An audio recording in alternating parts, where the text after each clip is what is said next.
ఈరోజు నేను మెంతి కూర పప్పు చేస్తున్నానండి. చాలా బాగుంటుంది, టేస్టీ అండ్ హెల్తీ కూడా. ఒకసారి ఆ ప్రాసెస్ చూద్దాం. ఇప్పుడు కందిపప్పు కుక్కర్లో వేసుకోవాలండి.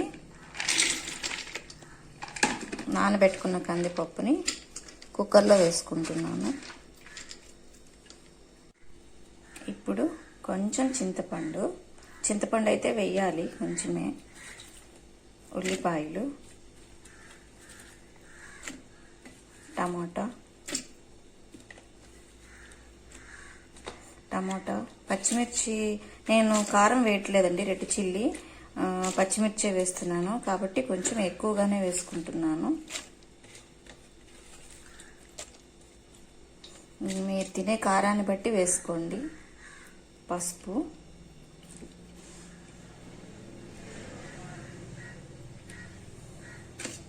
కడిగి ఒలిచి పెట్టుకున్న మెంతాకండి. ఇప్పుడు కొంచెం వాటర్ నేను 1.5 గ్లాస్ వేస్తున్నానండి.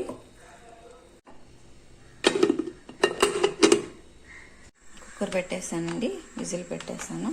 ఒక 4 విజిల్స్ వస్తే సరిపోతుంది, ఆపేస్తాం. పప్పు ఉడికిపోయిందండి. దీన్ని ఇప్పుడు ముద్దకంతో బాగా స్మాష్ చేసుకుందాం.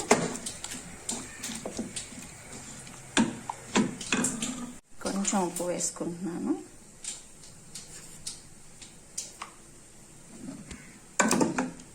మెంతికూర పప్పుని పోపు వేసుకున్నాము. దానికోసం ప్యాన్ పెట్టుకొని ఆయిల్ వేసుకుంటున్నాను.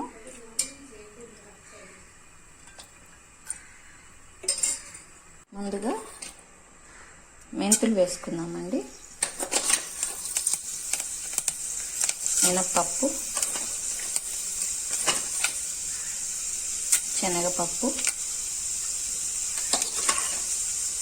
జీలకర్ర, ఆవాలు, తెల్లగడ్డలు,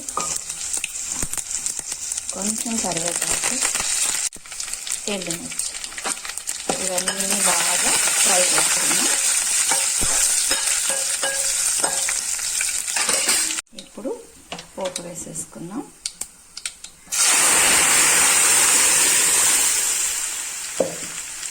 మెంతి కూర పప్పు రెడీ అయిపోయిందండి. చూడండి ఎంత కలర్ఫుల్గా, చాలా టేస్ట్ ఉంటుంది, అలాగే హెల్త్ కూడా. మీరు కూడా ఒకసారి ట్రై చేయండి.